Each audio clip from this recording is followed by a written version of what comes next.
Judas qui est l'image du lion. Le lion vit de son nez. Pour sentir que tu n'es pas un arbre, tu n'es pas le feuille, mais c'est un animal. L'odeur du sang de l'animal, c'est lui qui va l'attirer, même à 6 km. Il saura que là, il y a un animal. Quelle est ton odeur pour faire venir le lion mâle chez toi? Alléluia. Les cris d'un adorateur. Je révèle quelque chose. Lorsque ces choses se sont passées, Dieu à Isaac va bénir Jacob à la place d'Isaïe. Il y a quelque chose qui va se passer. Dit prophète parle. Lorsque Isaïe arrive, papa, j'ai amené mon gibier. Qui ça? C'est moi, papa. La Bible dit, Isaac va pousser des cris de douleur. Parce qu'il ne pouvait pas comprendre que son propre fils puisse le trahir à ce moment-là. Et il va dire à Isaïe, fils, je n'ai plus rien à te donner.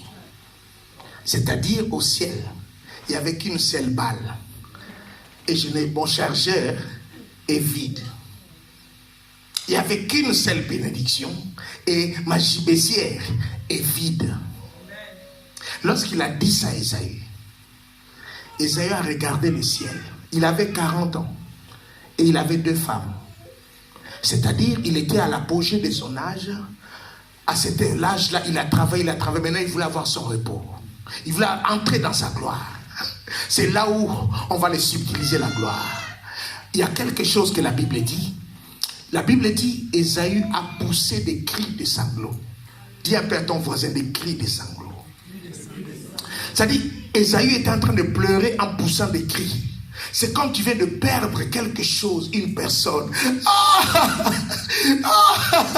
C'est encore pas quelqu'un de dehors, mais c'est mon propre frère. Quel coup! Ésaü pleurait en poussant des cris. Or, cet homme, Ésaü, c'était aussi la postérité d'Abraham. Et lorsque cet homme, Isaac plutôt, cet homme était entré dans le ventre de Sarah, il y a une révélation qui est sortie, parce que Isaac veut dire les rires. Or, Dieu ne peut pas se contredire. Dieu ne peut jamais se contredire. Quand ton père est dans une lignée, toi aussi tu es l'héritier de cette lignée. Alors, parmi les 2 enfants d'Isaac, il vient du rire. Il y a parmi eux un était sorti du rire et entré dans le pleurs. Dieu ne pouvait pas supporter, sinon il va se contredire. Alors c'est le ciel maintenant qui va chercher une solution. Quelqu'un ne me comprend pas. Esaïe yazolela. Abi na sali nini na kokufa angaye parce que li pamboli kei.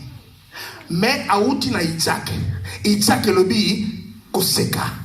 Comment ngana za héritier Isaac na koma na point kolela. Il faut solution ou dans lola, sinon t'ensamba va se contredire. C'est pourquoi la Bible dit, après avoir consulté le ciel, oh Isaac va dire à Isaïe, fils, il y a une solution. En marchant ça et là, tu ôteras les jougs du cou de ton frère. Je parle à une personne, pour un adorateur, il y a toujours une solution. Oh, quelqu'un ne m'a pas compris. Le dossier d'Isaac était déjà fini. Ésaü avait déjà perdu. Mais il y a quelque chose, parce qu'il a crié des cris de douleur. On a réparé la chose. On a dit à Ésaü, en errant par-ci, par-là, c'est-à-dire en cherchant profondément, tu ôteras les jougs. Orolongola. Tu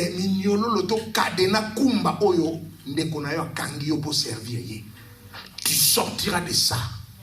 Et la Bible dit, le jour où Ésaü et Jacob se sont croisés pour la première fois, faut que la Bible bien. Le jour après, Jacob est parti. Mais le jour où ils se sont croisés pour la première fois, la Bible dit, Jacob s'est prosterné 7 fois avant de toucher la main. Quelqu'un ne me comprend pas. Alléluia.